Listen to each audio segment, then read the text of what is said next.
আলোচ্য বিষয় সালাতের পরে সালাম ফেরার পরের জিকির। সালাম ফেরার পরে রাসূল সাল্লাল্লাহু আলাইহি সাল্লাম কেমন জিকির করতেন, কি বলতেন, এ নিয়ে আমরা এক গুরুত্বপূর্ণ সংক্ষিপ্ত তথ্যবহল বিবরণের চেষ্টা করব ইনশাআল্লাহুল আজিজ। হাত তুলে দোয়া করার বিষয়টি নিষিদ্ধ নয়, অবশ্যই তা ব্যক্তিগত ব্যাপার। তবে সালাম ফেরার পরে আমাদের দেশে বিভিন্ন মসজিদে জামাতবদ্ধভাবে ইমাম মুক্তাদি মিলে হাত তুলে দোয়া করার যে পদ্ধতি রয়েছে তা উজ্জ্বল শরীয়তে স্পষ্ট বেদাত। অবশ্যই এ ধরনের কর্ম ত্যাগ করতে হবে, যা জরুরি। তবে হাত তুলে দোয়া করা একটি গুরুত্বপূর্ণ বিষয়। হাত তুলে দোয়া করার প্রমাণে কত সহিহ হাদিস আছে আর কত জয়ীফ হাদিস আছে, এবং কোথায় কোথায় রাসূল সাল্লাল্লাহু আলাইহি সাল্লাম হাত তুলে দোয়া করেছেন, এ ব্যাপারে বিদ্বানগণ কি বলতে চেয়েছেন তা আমরা এক বিস্তারিত বিবরণ দিয়েছি আইনে রাসূল সাল্লাল্লাহু আলাইহি সাল্লাম দোয়া অধ্যায় বইয়ে। আমরা পৃথিবীর বাঙালিদেরকে আইনে রাসূল দোয়া অধ্যায় বইটি ঘন ঘন পড়া ও মুখস্থ করা এবং সেখান থেকে হাত তুলে দোয়া করার বিষয়টি স্পষ্ট হওয়ার জন্য জোরালোভাবে অনুরোধ জানিয়েছি। সম্মানিত দ্বীনী মুসলিম ভাই বোন, আল্লাহ তাআলা আমভাবে জিকিরের কথা, তাসবিহ তাহলিলের কথা বলেছেন। আল্লাহ তাআলা বলেন, উযকুরুল্লাহ কাসীরা, তোমরা আল্লাহকে বেশি বেশি ডাকো, লাআল্লাকুম তুফলিহুন, তাহলে তোমরা সফলতা পেয়ে যাবা। তোমাদের ইহকালে পরকালে সফলতা নেমে আসবে। কোনো এক সময় আব্দুল্লাহর বক্তব্যকে নিয়ে বলছিলাম যে ফাতেমা রাদিয়াল্লাহু তাআলা আনহা কাজ করেন, চাকিতে আটা পিষেন, তো কষ্ট মনে করে কাজের লোকের জন্য গেছিলেন। গিয়ে দেখলেন আল্লাহ রাসূল বাড়িতে নেই, ফিরে আসলেন। তবে বিষয়টি আয়েশার সামনে পেশ করেছিলেন। আল্লাহর নবী বাড়িতে আসতেই আয়েশা রাদিয়াল্লাহু তাআলা আনহা বললেন যে ফাতেমা কাজের লোকের জন্য এসেছিল। রাসূল সাল্লাল্লাহু আলাইহি সাল্লাম তাৎক্ষণিক মেয়ের বাড়িতে এসে বললেন, ফাতেমা, তুমি তো কাজের লোকের জন্য গেছিলে, তোমরা ঘুমানোর সময় এই এই তাসবিহ পাঠ করো, সুবহানাল্লাহ, আলহামদুলিল্লাহ, আল্লাহু আকবার বলো। কাজের লোকের সাথে তাসবিহর কি সম্পর্ক? তাসবিহ দিকের কাজের লোক হবে? তো রাসূল সাল্লাল্লাহু আলাইহি সাল্লাম তো তাই বললেন। এখান থেকে স্পষ্ট বোঝা যায় যে মানুষ তার উদ্দেশ্যকে সামনে রেখে যদি তাসবিহ পাঠ করে, আল্লাহর জিকির করে, তাহলে তার উদ্দেশ্য সফল হয়ে যাবে, তার উদ্দেশ্য সহজ হয়ে যাবে, যা চাই সেটা হয়ে যাবে। অত্র বিবরণে তাই বোঝা যায় আল্লাহ তাআলা বলেন যে তোমরা আল্লাহকে বেশি বেশি ডাকো, আল্লাহ তোমাদের কাজকে সফল করে দিবেন, তাহলে তোমরা সফল হয়ে যাবা। আল্লাহ তাআলা বলেন, ইয়া আইয়ুহাল্লাযীনা আমানু যকুরুল্লাহা যিকরান কাসীরা, হে পৃথিবীর বিশ্বাসী মানুষ, তোমরা যারা আল্লাহকে বিশ্বাস করো না দেখে, তোমরা যারা পরকালকে বিশ্বাস করো না দেখে, তোমরা যারা ফেরেশতাকে বিশ্বাস করো না দেখে, তোমরা যারা নবী রাসূলগণকে বিশ্বাস করো না দেখে, তোমরা যারা ভাগ্যকে মেনে নিয়েছো না দেখে, তার নাম বিশ্বাস, তার নাম ঈমান। তোমরা যারা আল্লাহকে না দেখে বিশ্বাস করেছো, ঈমান এনেছো, তোমরা আল্লাহকে বেশি বেশি ডাকো। যিকরান কাসীরা, আল্লাহকে বেশি বেশি ডাকো। ওয়াসাব্বিহু বুকরাতাও ওয়াসিলা, আর সকাল সন্ধ্যা তাসবিহ তাহলিল করো, সকাল সন্ধ্যা তাসবিহ তাহলিল করো। সালামের পরে জিকির, সালামের পরের দুয়ার নাম জিকির, সালামের পরের দুয়ার নাম তাসবিহ, তাসবিহ তাহলিল জিকির। আব্দুল্লাহ ইবনে আব্বাস রাদিয়াল্লাহু তাআলা আনহু বলেন, কুনতু আরিফু ইনকিদা সালাতে রাসূলিল্লাহ সাল্লাল্লাহু আলাইহি সাল্লাম, আমি আল্লাহর নবীর সালাতের শেষ হওয়াকে জানি বিতাকবীরে। আল্লাহর নবীর সালাতটা শেষ হতো যখন তিনি সালাম ফিরতেন, তখন তাকবীর দিয়ে সালাম ফিরতেন, এটা আমি জানি বিতাকবীর। বুখারীর অত্র হাদিস দ্বারা ভারত, বাংলাদেশ, পাকিস্তান এদেশের লোকেরা, বিদ্বানগণেরা বলেছেন সালাম ফিরার পরে প্রথম শব্দ হবে আল্লাহু আকবার। তবে পরের হাদিসে যা বোঝা যায় তাতে আরবি বিদ্বানগণ বুঝেছেন যে সালাম ফিরার পরে হবে আস্তাগফিরুল্লাহ, আস্তাগফিরুল্লাহ, আস্তাগফিরুল্লাহ। অনেকেই এমনটা বলতে চেয়েছেন, অনেকেই এমন আমল করতে চেয়েছেন। তবে আমরা উভয়ের সমন্বয়ে প্রথমে আল্লাহ আকবার বলা আর পরে আস্তাগফিরুল্লাহ, আস্তাগফিরুল্লাহ, আস্তাগফিরুল্লাহ বলাকেই সবচেয়ে উত্তম বলে জাতির সামনে পেশ করে আসছি। মর্মে আয়েশা রাদিয়াল্লাহু তাআলা আনহা বলেন, কানান নবী সাল্লাল্লাহু আলাইহি ওয়াসাল্লাম ইদা সাল্লামা, রাসূল সাল্লাল্লাহু আলাইহি ওয়াসাল্লাম যখন সালাম ফিরতেন, লাম ইয়াকুদ ইল্লা মিকদারা ইয়াকুলা, তিনি বসতেন না তবে এতটুকু সময় তিনি বসতেনই, যে বলবেন আল্লাহুম্মা আনতাস সালাম ওয়া মিনকাস সালাম তাবারাকতা ইয়া যাল জালালি ওয়াল ইকরাম। আল্লাহুম্মা আনতাস সালাম, আল্লাহ তুমি নিজেই তো সালাম, ওয়া মিনকাস সালাম, শান্তি নিরাপত্তা তোমার পক্ষ থেকে হয়ে থাকে, ইয়া যাল জালালি ওয়াল ইকরাম, হে সম্মান ও মর্যাদার অধিকারী, হে সম্মান ও মর্যাদার অধিকারী, তোমার পক্ষ থেকে নিরাপত্তা হয়ে থাকে, আর তুমি তো নিজেই নিরাপত্তা, তুমি নিজেই সালাম। সাওবান রাদিয়াল্লাহু তাআলা আনহু বলেন, কানান নবী সাল্লাল্লাহু আলাইহি সাল্লাম ইযা সারাফা মিন সালাতিহি, যখন আল্লাহর নবী সালাত শেষ করতেন, ইস্তিগফার সালাসান, তখন তিনি তিনবার ইস্তিগফার পড়তেন, আস্তাগফিরুল্লাহ, আস্তাগফিরুল্লাহ, আস্তাগফিরুল্লাহ। সুম্মা কালা, তারপরে তিনি বলতেন আল্লাহুম্মা আনতাস সালাম ওয়া মিনকাস সালাম তাবারাকতা ইয়া যাল জালালি ওয়াল ইকরাম।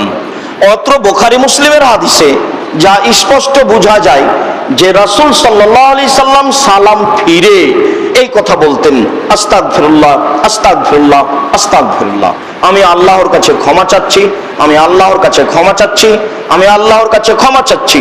আল্লাহুম্মা আনতাস সালাম, তুমি নিজেই তো সালাম, ওয়া মিনকাস সালাম, নিরাপত্তা তোমার পক্ষ থেকে, ইয়া যাল জালালি ওয়াল ইকরাম, হে সম্মান ও মর্যাদার অধিকারী। সাওবান রাদিয়াল্লাহু তাআলা আনহু বলেন যে রাসূল সাল্লাল্লাহু আলাইহি সাল্লাম সালাম ফিরার পরে এইভাবে বলতেন। আরবি বিদ্বানগণ মনে করেন সালাম ফিরার পরে আস্তাগফিরুল্লাহ হবে প্রথম শব্দ, তারপরে হবে আল্লাহুম্মা আনতাস সালাম ওয়া মিনকাস সালাম তাবারাকতা ইয়া যাল জালালি ওয়াল ইকরাম। তিনটি হাদিসের সমন্বয়ে ভারত, বাংলাদেশ, পাকিস্তানের বিদ্বানগণ বলেন যে সালাম ফিরার পরে প্রথম শব্দ হবে আল্লাহু আকবার, তারপরে হবে আস্তাগফিরুল্লাহ, আস্তাগফিরুল্লাহ, আস্তাগফিরুল্লাহ, তারপরে হবে আল্লাহুম্মা আনতাস সালাম ওয়া মিনকাস সালাম তাবারাকতা ইয়া যাল জালালি ওয়াল ইকরাম। সম্মানিত দিনী ভাই বোন, আমরা এটাকেই প্রাধান্য দিয়ে অত্র সহিহ হাদিসের প্রতি আমল করত দিনী মুসলিম ভাই বোনকে এইভাবেই বলার জন্য অনুরোধ জানিয়ে আসছি। তা হচ্ছে আল্লাহু আকবার, আস্তাগফিরুল্লাহ, আস্তাগফিরুল্লাহ, আস্তাগফিরুল্লাহ, আল্লাহুম্মা আনতাস সালাম ওয়া মিনকাস সালাম তাবারাকতা ইয়া যাল জালালি ওয়াল ইকরাম। মুগিরা ইবনে শুবা রাদিয়াল্লাহু তাআলা আনহু বলেন, কানান নবী সাল্লাল্লাহু আলাইহি সাল্লাম ইয়াকুলু ফি দুবুরি কুল্লি সালাতিন মাকতুবাতিন, আল্লাহর নবী প্রত্যেক ফরজ সালাতের পরে বলতেন, আল্লাহর নবী প্রত্যেক ফরজ সালাতের পরে বলতেন, লা ইলাহা ইল্লাল্লাহু ওয়াহদাহু লা শারীকা লাহু লাহুল মুলকু ওয়া লাহুল হামদু ওয়া হুয়া আলা কুল্লি শাইইন কাদির, আল্লাহুম্মা লা মানি'a লিমা আতাইতা ওয়া লা মু'তিয়া লিমা মানা'তা ওয়া লা ইয়ানফাউ যাল জাদ্দি মিনকাল জাদ। সম্মানিত দিনী ভাই বোন, রাসূল সাল্লাল্লাহু আলাইহি সাল্লাম সালাম ফিরার পরে কেমন কিভাবে জিকির করতেন তার বিবরণ আমরা ধারাবাহিকভাবে পেশ করছি। আমরা আশাবাদী যে আপনারা পৃথিবীর যেখান থেকে যে প্রান্ত থেকে দেখছেন, শুনছেন, দেখবেন, জানবেন, শুনবেন, সেভাবেই বলার চেষ্টা করবেন বলে আমরা আশাবাদী। মুগিরা ইবনে শুবা রাদিয়াল্লাহু তাআলা আনহুর বিবরণে সালাম ফিরার পরে ধারাবাহিক বলতে গিয়ে রাসূল সাল্লাল্লাহু আলাইহি সাল্লাম বলতেন, লা ইলাহা ইল্লাল্লাহু ওয়াহদাহু লা শারীকা লাহু, আল্লাহ ছাড়া কোনো মাবুদ নাই, তিনি একক, তার কোনো শরীক নেই। লাহুল মুলকু ওয়া লাহুল হামদু, প্রশংসা তার, রাজত্ব তার, রাজত্ব তার, প্রশংসা তার। ও আলা কুল্লি শাইইন কাদির, সর্বশক্তিমান তিনি। আল্লাহুম্মা লা মানি'a লিমা আতাইতা, হে আল্লাহ তুমি যা দিবে, যাকে যা দিতে চাইবে তাকে ঠেকাতে পারে না। ওয়া লা মু'তিয়া লিমা মানা'তা, আর তুমি যা দিবে না কাউকে কেউ দিতে পারে না। তুমি যা দিবে কাউকে কেউ ঠেকাতে পারে না, আর তুমি কাউকে যা দিবে না কেউ তা দিতে পারে না। কোনো মাধ্যম দিয়ে, মামলা করে, কোনো লোক দিয়ে, ক্ষমতা দিয়ে তা কেউ দিতে পারে না। তুমি যা দিতে চাও না, আর তুমি যা দিতে চাও পৃথিবীর কোন শক্তি তা ঠেকাতে পারে না। এই কথা রাসূল সাল্লাল্লাহু আলাইহি ওয়াসাল্লাম বলেন। তিনি বলেন, ওয়ালা ইয়ানফাউজাল জাদ্দ মিনকাল জাদ্দ, আর মানুষের অর্থ সম্পদ আল্লাহর সামনে কোনো কাজে আসবে না। মানুষ তার অর্থ সম্পদ দিয়ে বিচারের মাঠে নিজেকে টিকানোর কোনো পথঘাট করতে পারবে না। মানুষের অর্থ সম্পদ আল্লাহর সামনে তার উপকারে আসবে না বলে রাসূল সাল্লাল্লাহু আলাইহি সাল্লাম বলতেন বাক্যগুলি সালাম ফিরার পরে।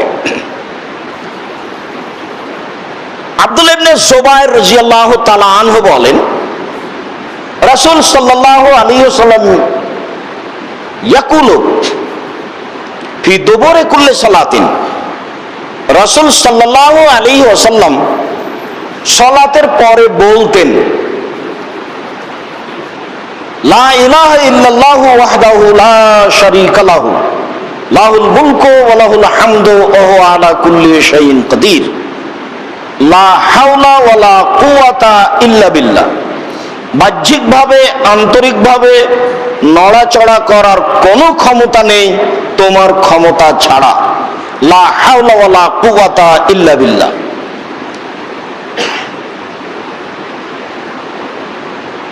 লাহুল নিয়ামাতু ওয়া লাহুল ফাদলু ওয়া লাহুস সানাউ। নিয়ামত তার, অনুগ্রহ তার, সুন্দর প্রশংসা তার। লাহুল নিয়ামাতু ওয়া লাহুল ফাদলু ওয়া লাহুস সানাউল হাসানু। অনুগ্রহ তার, নিয়ামত রাজি তার, সুন্দর প্রশংসা তার। লা ইলাহা ইল্লাল্লাহ, আল্লাহ ছাড়া কোনো মাবুদ নাই। লা ইলাহা ইল্লাল্লাহ ওয়ালা নাবুদু ইল্লা ইয়াহু, আমরা একমাত্র তোমারই ইবাদত করি, কারো করি না। ওয়ালা নাবুদু ইল্লা ইয়াহু, আমরা একমাত্র তোমারই ইবাদত করি, কারো করি না। ওয়ালাউ কারিহাল মুশরিকুন, এইভাবে ইবাদত করতে মুশরিকেরা অসন্তুষ্ট হলেও, এইভাবে ইবাদত করতে মুশরিকেরা অসন্তুষ্ট হলেও। অত্র বুখারী মুসলিমের হাদিসে বোঝা যায় রাসূল সাল্লাল্লাহু আলাইহি সাল্লাম সালাম ফিরার পরে ধারাবাহিক জিকিরের এক পর্যায়ে বলতেন, লা ইলাহা ইল্লাল্লাহু ওয়াহদাহু লা শারীকা লাহু লাহুল মুলকু ওয়া লাহুল হামদু ওয়া হুয়া আলা কুল্লি শাইইন কাদির, লা হাওলা ওয়ালা কুওয়াতা ইল্লা বিল্লাহ, লা ইলাহা ইল্লা আনতা, লা ইলাহা ইল্লা আনতা, লা ইলাহা ইল্লাল্লাহ, লাহুন নি'মাতু ওয়া লাহুল ফাদলু ওয়া লাহুস সানাউল হাসানু, লা ইলাহা ইল্লাল্লাহ, লাহুদ্দিন ওয়া লাহুদ্দিন মুখলিসিনা লাহুদ্দিন ওয়া লাহু কারিহাল কাফিরুন। রাসূল সাল্লাল্লাহু আলাইহি সাল্লাম সালামের পরে ধারাবাহিক জিকির এইভাবে করতেন মর্মে স্পষ্ট হাদিসে বোঝা যায়। আব্দুল্লাহ ইবনে উমর রাদিয়াল্লাহু তাআলা আনহু বলেন, কানান নবী সাল্লাল্লাহু আলাইহি সাল্লাম ইয়াকুলু ফি দুআয়ে, রাসূল সাল্লাল্লাহু আলাইহি সাল্লাম যখনই দোয়া আরম্ভ করতেন তখনই তিনি বলতেন, তার দোয়াতে তিনি সালামের পরে জিকির হিসাবে বলতেন, আল্লাহুম্মা ইন্নী আউযু বিকা মিন যাওয়ালি নি'মাতিকা ওয়া তাহাওযুলি আফিয়াতিকা ওয়া ফুজাআতি নিকমাতিকা ওয়া জামিই সাখাতিকা।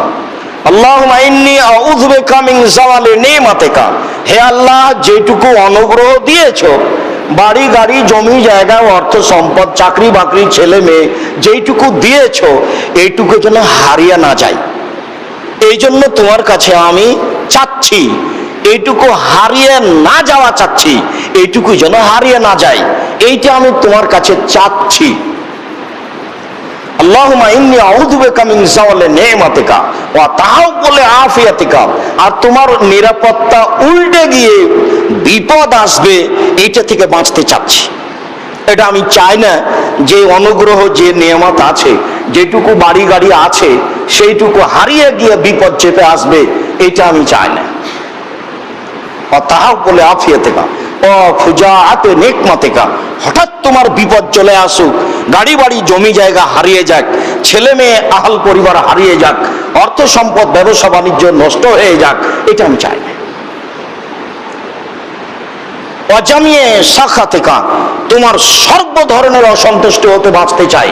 কোনো কথা দিয়ে তোমাকে অসন্তুষ্ট করতে চায় না, কোনো কর্ম দিয়ে তোমাকে অসন্তুষ্ট করতে চায় না, কোনো ব্যবসা বাণিজ্য দিয়ে তোমাকে অসন্তুষ্ট করতে চায় না, পৃথিবীর কোনো মাধ্যম দিয়ে তোমাকে অসন্তুষ্ট করতে চায় না। এই দোয়া রাসূল সাল্লাল্লাহু আলাইহি সাল্লাম বলতেন মর্মে আব্দুল্লাহ ইবনে উমর বলেন, হাদিস মুসলিম। মুআয ইবনে জাবাল রাদিয়াল্লাহু তাআলা আনহু বলেন, রাসূল সাল্লাল্লাহু আলাইহি ওয়াসাল্লাম একদা বললেন, ইন্নী উহিব্বুকা ইয়া মুআয, মুআয আমি তোমাকে ভালোবাসি। তো মুআয রাদিয়াল্লাহু তাআলা আনহু বলছেন, আমি বললাম ওয়া আনা আইদান উহিব্বুকা, আমিও তোমাকে ভালোবাসি। কেউ যদি দুনিয়াতে কাউকে ভালোবাসে, সামাজিক দোস্তালি নয়, এটা সামাজিক দোস্তালি নয় যে বিবাহ শাদীতে দাওয়াত দিবে, আহাল পরিবার নিয়ে দাওয়াত খেতে যাবে, এটা নয়। একটা পরহেজগার মানুষ, একটা বুদ্ধিমান মানুষ, একটা হোশিয়ার মানুষ আপদে বিপদে তার কাছে যায়, তার কল্যাণ কামনা করে, তাকে ভালোবাসে, সে সমাজে ভালো অবস্থায় থাক, তার উপরে যেন কোনো বিপদ আপদ না আসে, এইরকম ভালোবাসার নাম ভালোবাসা। তো আল্লাহর নবী বলছেন, মুআয আমি তোমাকে ভালোবাসি। তখন মুআয বলছেন, আমিও আপনাকে ভালোবাসি। তখন রাসূল সাল্লাল্লাহু আলাইহি সাল্লাম বলছেন, মুআয তাহলে শোনো, লা তাদওয়ান তাকুলা, তুমি কখনো যেন এটা বলতে ছাড়ো না, সব সময় এটা বলবা,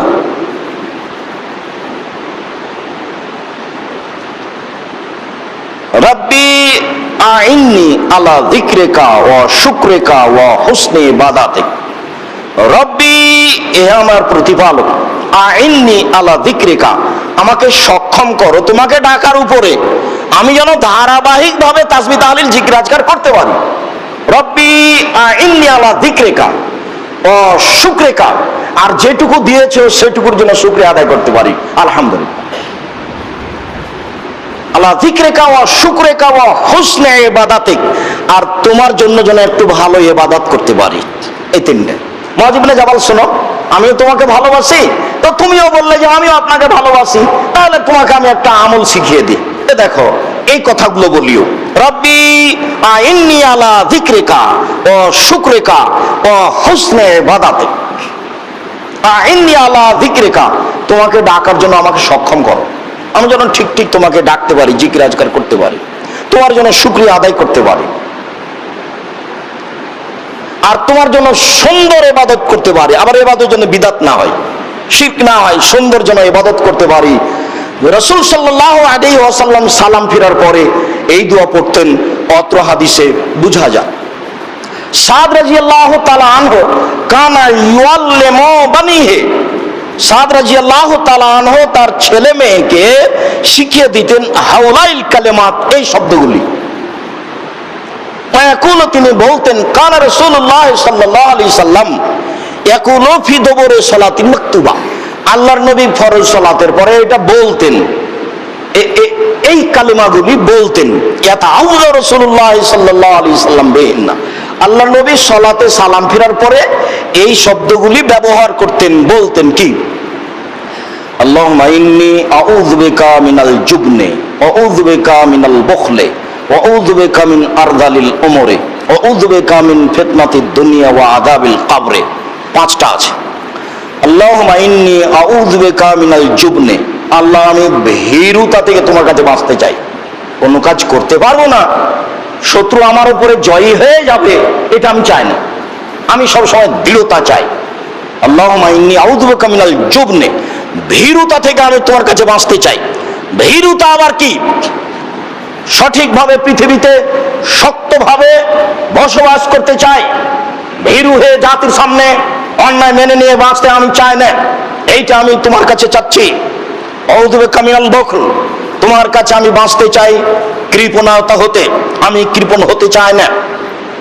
আউযু বিকা মিন আরযালিল উমর, আমি অচল অথর্ব বয়স চাই না, যে বয়সে ছেলে মেয়ে ধরে পেশাব পায়খানা নিয়ে যাবে, যে বয়সে আমার জ্ঞান থাকবে না তবু শ্বাস থাকবে, আমি নিজে পরিষ্কার পরিচ্ছন্ন হতে পারবো না, অচল অথর্ব বয়স আমি চাই না, এখান থেকে আমি বাঁচতে চাই।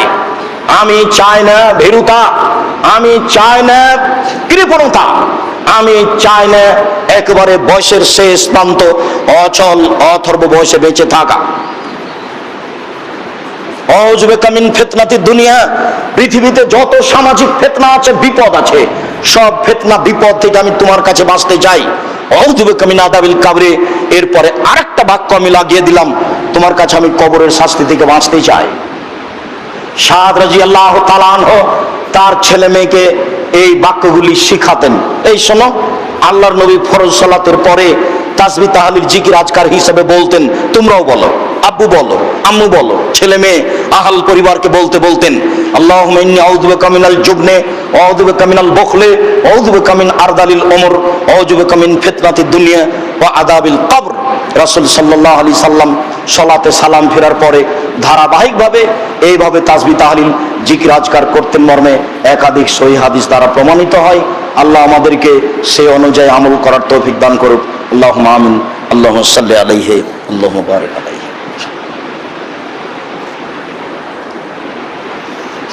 আলহামদুলিল্লাহ ওয়াহদা ওয়াসসালাতু ওয়াসসালামু আলা মান লা নাবিয়্যা বাদা। আবু হুরায়রা রাদিয়াল্লাহু তাআলা আনহু বলেন, ইন্না ফুকারাল মুহাজিরিনা আতাউ রাসূলুল্লাহ সাল্লাল্লাহু আলাইহি সাল্লাম, মুহাজির ফকির গরিব নিঃস্ব মানুষেরা রাসূলের কাছে আসলো। ফাকালু, তারা বলল, হে আল্লাহর রাসূল, ইন্না আহলাদ দুসুরে কাদ যাহাবু বিদারাজাতিল উলা নাঈমিল মুকিমে, বিত্তশালী ধনী মানুষ যারা, তারা তো মান মর্যাদা বাড়িয়ে নিল, তারা তো স্থায়ী নিয়ামত নিয়ে নিল। আল্লাহর নবী অর্থ সম্পদশালী ধনী মানুষ যারা, তারা তো মান সম্মান নিয়ে নিল, তারা তো স্থায়ী অনুগ্রহ নিয়ামত নিয়ে নিল। ফাকালা কাইফা যাকা, আল্লাহর নবী বললেন, কিভাবে এটা, কিভাবে বলছে এ কথা যে সম্পদশালীরা মান সম্মান স্থায়ী নিয়ামত অনুগ্রহ নিয়ে নিল? কেন? ইসাল্লুনা কামা নুসাল্লি, ওরা সালাত আদায় করে যেমন আমরা সালাত আদায় করি। ওই সুমুনা কামা নাসুম, ওরা সিয়াম পালন করে যেমন আমরা সিয়াম পালন করি। ওয়া তাসাদ্দাকুনা ওয়ালা নাতাসাদ্দাকু, ওরা যে দান খায়রাত করে আমরা যে করতে পারি না। তারা যে গোলাম আজাদ করে, টাকা পয়সা দেয় নিঃস্ব মানুষকে, আমরা যে করতে পারি না। তারা তো মান সম্মান নিয়ে নিল, তারা তো মর্যাদা নিয়ে নিল, তাহলে আমাদের কি হবে? তখন রাসূল সাল্লাল্লাহু আলাইহি সাল্লাম বলছেন, শোনো শোনো, আলা উনাব্বিউকুম বিশাইইন, আমি তোমাদের একটা আমলের কথা বলবো না? তুদরিকুনা বিহি মান সাবাকাকুম, যারা মান সম্মানে মর্যাদা আগে চলে গেছে, তোমরা এর মাধ্যমে তাদেরকে পেয়ে যাবা। তাসবিকুনা মান বা'দাকুম, আর তোমাদের পরে যারা আসবে তাদের চেয়ে তোমরা আগে চলে যাবা, যেটা আমি তোমাদের বলে দিব। ওয়া ইয়াকুনু লা ইয়াকুনু আফযালু মিনকুম আহাদুন, আর তোমাদের চেয়ে উত্তম কেউ থাকবে না। তবে মায়াকুলু মায়াসনাউ মা সানাতুম মিসলা হাযা, তবে ওরাও সম্মান পাবে তোমরা যা বলছো এইটা বললে। আমি তোমাদের যেটা শিখিয়ে দেব সেটা তোমরা বলবা, তো তোমরা সবার আগে চলে যাবা, আর যারা বলবে তারাও যাবে। আচ্ছা ঠিক আছে, এবার আমি তোমাদের বুদ্ধি শিখিয়ে দিই। বলো তোমরা, তুসাব্বিহুনা ওয়া তুকাব্বিরুনা ওয়া তুহাম্মিদুনা বাদা সলাতে বাদা কুল্লি সলাতিন, প্রত্যেক সলাতের পরে, ফরজ হোক আর নফল হোক, ফরজ হোক আর সুন্নাত হোক, সব সালাতের পরে বলবা 33 বার সুবহানাল্লাহ, 33 বার আলহামদুলিল্লাহ, 33 বার আল্লাহু আকবার। 33 বলো, তাহলে তোমরা আগে চলে যাবা, সবার আগে চলে যাবা।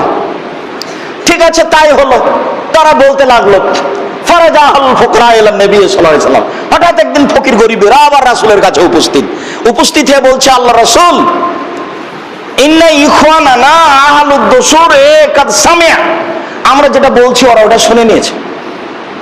বেমান না ফালো, যেটা আমরা বলছি ওটা ওরা শুনে নিয়েছে, ফাফালো, ওরাও বলছে। আল্লাহ নবী, ওরাও বলছে এটা যেটা আপনি আমাদের শিখিয়ে দিয়েছেন, ওটা ওরা কিভাবে শুনে নিয়ে ওরাও বলছে। তখন আল্লাহ রাসূল বলছেন, শোনো, যালিকা ফাজলুল ইউতি মান ইয়াশা, এটা আল্লাহর অনুগ্রহ, আল্লাহ যাকে ইচ্ছে তাকে দিয়ে থাকেন। তাহলে আল্লাহ রাসূল যা বললেন শেষ পর্যন্ত তার টিকলো না। তার মানে যে বুদ্ধি তোমাদের শিখিয়ে দিয়েছিলাম সেই বুদ্ধি আসলে মূলত বুদ্ধি নয়, অর্থ সম্পদশালী যদি আগে যেতে চায় তাহলে তারাই আগে যাবে।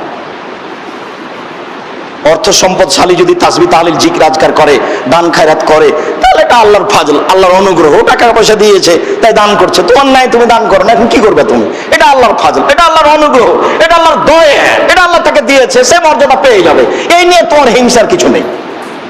এখন আর আমি তোমাদের আর কিছু বলে দিচ্ছি না, ওটা আল্লাহর ফাজল, ওটা আল্লাহর অনুগ্রহ। তারা তাসবিহ তাহলিল জিকির আজকার করবে, তারা দান খায়রাত করবে, তাদের অর্থ সম্পদ আছে, তারা দান খায়রাত করে তাদের মর্যাদা আরো বেশি করে নেবে। যদিও মানুষ টাকা পয়সা এখন সামাজিকভাবে খরচ করে, আল্লাহকে সন্তুষ্ট করার জন্য করে না। 1999 জন মানুষ তার অর্থ সম্পদ আল্লাহকে সন্তুষ্ট করার জন্য খরচ করে না বলেই আপনাদের অবগতিতে আছে, বরং সামাজিক মান মর্যাদা রক্ষা করার জন্য, দায় দায়িত্ব নেতৃত্ব রক্ষা করার জন্য তারা অর্থ সম্পদ ব্যয় করছে বলেই আপনাদের অবগতিতে রয়েছে। উকবা ইবনে আমির রাদিয়াল্লাহু তাআলা আনহু বলেন, কাব ইবনে উজরা রাদিয়াল্লাহু তাআলা আনহু বলেন, রাসূল সাল্লাল্লাহু আলাইহি ওয়াসাল্লাম বলেছেন, মুআক্কিবাতুন, সালাতে সালাম ফিরার পরে কতগুলি তাসবিহ তাহলিল আছে, লা ইয়াখিবু কায়লুহুন্না ও ফায়লুহুন্না, যারা বলবে তারা কখনো নিরাশা হবে না, তারা যা চাইবে তা পেয়ে যাবে। ফরজ সালাতের পরে কতগুলো তাসবিহ তাহলিল আছে, যারা বলবে তারা সবকিছু পেয়ে যাবে, তারা কখনো নিরাশা হবে না। সেটা হলো সালাসিনা তাসবিহা, 33 বার সুবহানাল্লাহ, সালাসিনা তাহমিদা, 33 বার আলহামদুলিল্লাহ, সালাসিনা তাকবীরা, 33 বার আল্লাহু আকবার, আরবাউনা তাকবীরা, 34 বার আল্লাহু আকবার। অত্র হাদিসে 33, 33, 34, তাহলে 33 বার সুবহানাল্লাহ, 33 বার আলহামদুলিল্লাহ, 34 বার আল্লাহু আকবার। যারা বলবে সালাতের পরে তারা সব পেয়ে যাবে যা প্রয়োজন। আবু হুরায়রা রাদিয়াল্লাহু তাআলা আনহু বলেন, রাসূল সাল্লাল্লাহু আলাইহি ওয়াসাল্লাম বলেছেন, মান সাব্বাহা সালাসিনা, যে ব্যক্তি ফরজ সালাতের পরে, প্রত্যেক সালাতের পরে 33 বার সুবহানাল্লাহ বলল, ও হামেদাল্লাহ সালাসিনা, আর 33 বার আলহামদুলিল্লাহ বলল, ও কাব্বারা সালাসিনা, আর 33 বার আল্লাহু আকবার বলল, আর তামামুল মিয়া, আর 100 পূরণ করে দিল এইটা বলে, লা ইলাহা ইল্লাল্লাহু ওয়াহদাহু লা শারীকা লাহু লাহুল মুলকু ওয়া লাহুল হামদু ওয়া হুয়া আলা কুল্লি শাইইন কাদির, আল্লাহ ছাড়া কোনো মাবুদ নাই, তিনি একক, তার কোনো শরীক নাই, প্রশংসা তার, অনুগ্রহ তার, রাজত্ব তার, সর্বশক্তিমান তিনি। এই কথা যদি মানুষ বলে 33, 33, 33, তারপরে যদি এটা বলে, তাহলে গোফেরাত খাতায়হু ওয়া ইন কানাত মিসলা জাবাদিল বাহরে, তার সব পাপ ক্ষমা হয়ে যাবে সাগরের ফেনা সম পরিমাণ হলেও। আমরা তো সাগরই তেমন দেখি না, তো ফেনা দেখবো কিভাবে? সাগর দেখলে বোঝা যেত, বড় বড় ঢেউ হতো, ঢেউর উপরে ফেনা থাকতো, সেটা বোঝা যেত। রাসূল সাল্লাল্লাহু আলাইহি সাল্লাম বললেন, বড় বড় সাগরে ঢেউয়ের কারণে যে ফেনা হয়, মানুষের পাপ যদি এরকম ফেনার সমান হয়ে থাকে, আর যদি মানুষ এইভাবে তাসবিহ পড়ে 33, 33, 33, তারপরে এইটা বলে, তাহলে তার সব পাপ ক্ষমা হয়ে যাবে, রাসূল সাল্লাল্লাহু আলাইহি সাল্লাম বলেন। আলী রাদিয়াল্লাহু তাআলা আনহু বলেন, সামিতু রাসূলুল্লাহ সাল্লাল্লাহু আলাইহি ওয়াসাল্লাম আলা হাযা আওয়াদিল মিম্বারে ইয়াকুলু, আমি আল্লাহর নবীকে কাঠের মিম্বারের উপরে বলতে শুনেছি, আমি আল্লাহর নবীকে কাঠের মিম্বারের উপরে বলতে শুনেছি। আল্লাহর নবী এই কাঠের মিম্বারের উপরে বলছিলেন, কি বলছিলেন? তিনি বললেন, মান কারা আয়াতুল কুরসি ফি দুবুরি কুল্লি সালাতিন, যে কোনো সালাতের পরে, ফরজ হোক নফল হোক, ফরজ হোক সুন্নাত হোক, যে কোনো সালাতের পরে যদি মানুষ আয়াতুল কুরসি পড়ে, লাম ইয়ামনাহু মিন দুখুলিল জান্নাহ, তাহলে তাকে জান্নাতে প্রবেশ করাকে ঠেকানোর কেউ নাই ইল্লাল মাউত, মরণ ছাড়া। মরণ ওকে জান্নাতে ঢুকতে দেয়নি, মরণই ওকে জান্নাতে প্রবেশ করা থেকে ঠেকিয়ে রেখেছে। যদি মানুষ আয়াতুল কুরসি ফরজ সালাতের পরে, নফল সালাতের পরে পড়াতে অভ্যাসী হয়, তাহলে সে জান্নাতে যাবে, সে জান্নাতে যাবে। ও উকবা ইবনে আমির রাদিয়াল্লাহু তাআলা আনহু বলেন, আমারানি রাসূলুল্লাহ সাল্লাল্লাহু আলাইহি সাল্লাম আকরা ফি দুবুরি কুল্লি সালাতিন, আমি পড়ব প্রত্যেক সালাতের পরে বিল মুআব্বিজাত, সূরা ফালাক আর সূরা নাস। কি বুঝলেন? উকবা ইবনে আমির বলছেন, আল্লাহর নবী আমাকে আদেশ করলেন, এই শোনো, প্রত্যেক সালাতের পরে ফরজ হোক নফল হোক তুমি সূরা ফালাক আর সূরা নাস পড়বা। আমার আনি অনেক বর্ণনা রয়েছে, আল্লাহ রাসূল আমাকে আদেশ করলেন যে আমি ফরজ সালাতের পরে পড়ব সূরা ইখলাস, কুল আল্লাহু আহাদ। এইবার সূরা ইখলাস, সূরা ফালাক, সূরা নাস, এই তিনটা সূরা জিকিরে চলে আসলো। সালাম ফিরার পরে মানুষ যা বলে যা করে তার নাম জিকির, সালাম ফিরার পরে মানুষ যা বলে যা করে তার নাম তাসবিহ।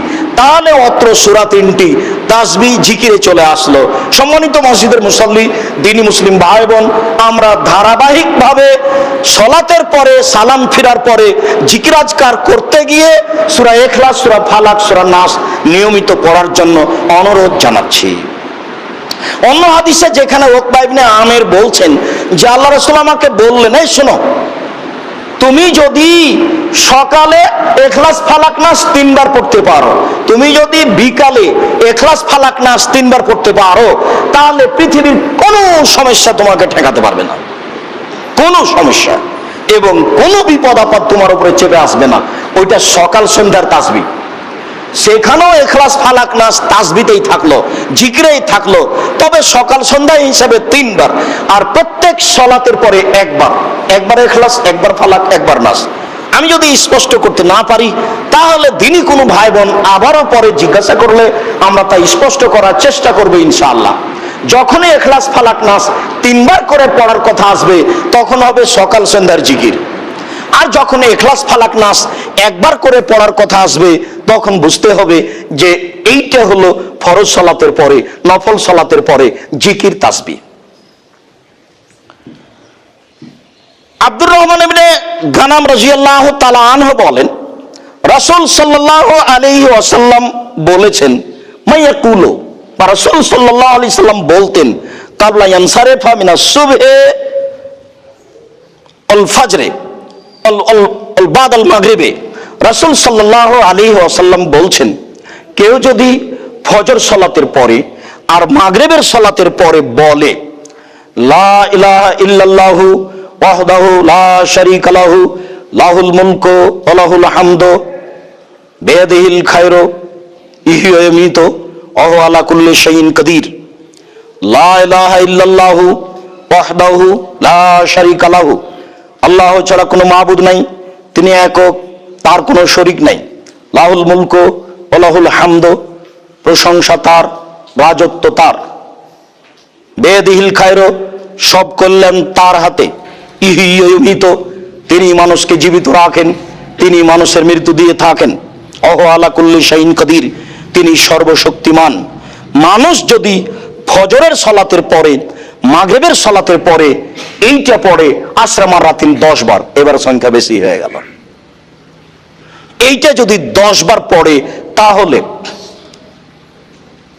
কুতিবাত লাহু বিকুল্লি ওয়াহিদাতিন আশরা হাসানাতিন, প্রত্যেক একবার সমান 10টা নেকি, মহিয়াতানহু আশারু খাতিয়াতিন, প্রত্যেক একবার সমান 10টা পাপ মিটিয়ে দেওয়া হবে, রফিয়াত লাহু দারাজাতিন, আর প্রত্যেক একবার সমান তার একটা মর্যাদা বেশি করে দেওয়া হবে, ওয়াকানাত লাহু হিরজাম মিন কুল্লি মাকরুহিন, পৃথিবীর সব ধরনের খারাপ থেকে তাকে রক্ষা করা হবে, ওয়া হিরজাম মিনাশ শায়তানির রাজিম, আর বিতাড়িত শয়তান থেকে রক্ষা করা হবে।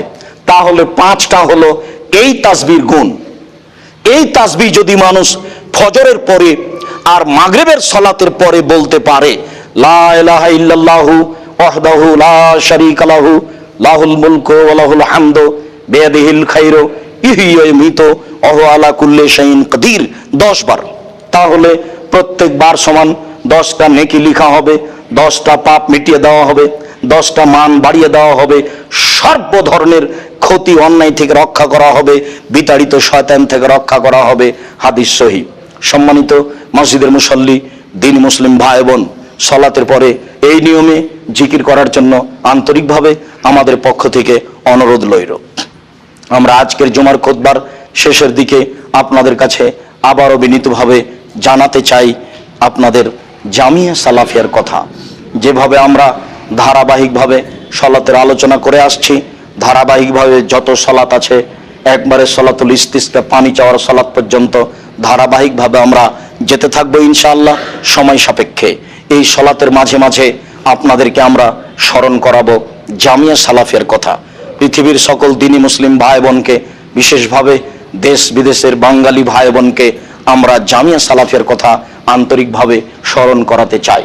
স্মরণ করাতে গিয়ে আমরা বলতে চাই জামিয়া সালাফিয়া ডাঙ্গিপাড়া পবা রাজশাহী, জামিয়া সালাফিয়া রূপগঞ্জ নারায়ণগঞ্জ ঢাকা দুটি প্রতিষ্ঠান চলমান। জামিয়া সালাফিয়া 6 মাইল বাবুগঞ্জ বরিশাল, জামিয়া সালাফিয়া তেঘরা বিরল দিনাজপুর, এগুলো জমি জায়গা প্রায় রেডি। আমরা অল্প দিনের মধ্যেই কাজ আরম্ভ করব ইনশাআল্লাহ। এর জন্য আপনাদের নিকটে, পৃথিবীর দিনী মুসলিম ভাই বোনদের নিকটে আন্তরিকভাবে জোরালো যেটা দাবি, আমি আব্দুর রাজ্জাক বিন ইউসুফ খাকসার সাধারণ মানুষ যে দাবি পেশ করে থাকি সেটা হচ্ছে একটু দোয়া। দোয়ার ভিখারি আপনি একটু দোয়া করবেন যাতে করে আমাদের এই প্রচেষ্টা আল্লাহ তাআলা কবুল করেন। আল্লাহ তাআলা কবুল করলেই এটা সহজ হয়ে যাবে। জামিয়া সালাফিয়ার সাথে আরো যতগুলি কাজ আছে, যেমন মাসিক আল ইতেশাম পত্রিকা আছে, অন্যান্য বই পুস্তক আছে, এই সবগুলির সাথে আপনাদেরকে সম্পৃক্ত হতে হবে। আসেন মসজিদ থেকে চলে যান, 2-1 কপি পত্রিকা সাথে নিয়ে যান না, এটি কিন্তু ভালোবাসা প্রমাণ করে না। আপনার জন্যই, জাতীয় ভাই বোনদের জন্যই মাসিক আল ইতেশাম পত্রিকা বের করা হচ্ছে খুব কষ্ট করে, যাতে প্রত্যেকটা পত্রিকায় 50টা করে প্রশ্নের উত্তর রয়েছে। ব্যয়বহুল খরচের একটি পত্রিকা। আপনাদেরকেই সাড়া দিতে হবে, যাওয়ার সময় 2 কপি 1 কপি হাতে করে নিয়ে যেতে হবে, রাস্তায় কাউকে দিয়ে দিবেন, কোনো মসজিদে দিয়ে দিবেন, তাহলে আপনারও একটা নেকি হবে, সেও পড়বে, ও যদি পড়ে তাহলে ওতে যে নেকি হবে সেটা আপনার নামে দেওয়া হবে। আল্লাহর রহমতের তার অভাব নেই। প্রত্যেক 12 রাকাত সালাতে একটা জান্নাতে ঘর বানানো হবে, তাহলে আপনার জন্য কত ঘর বানানো হবে? তখন আপনি যদি হিসাব করেন তাহলে আমার জন্য কত ঘর, তাহলে এত ঘর কিভাবে হবে? তাহলে কি আপনি আল্লাহর শক্তিকে নিজের মতো ভাবলেন?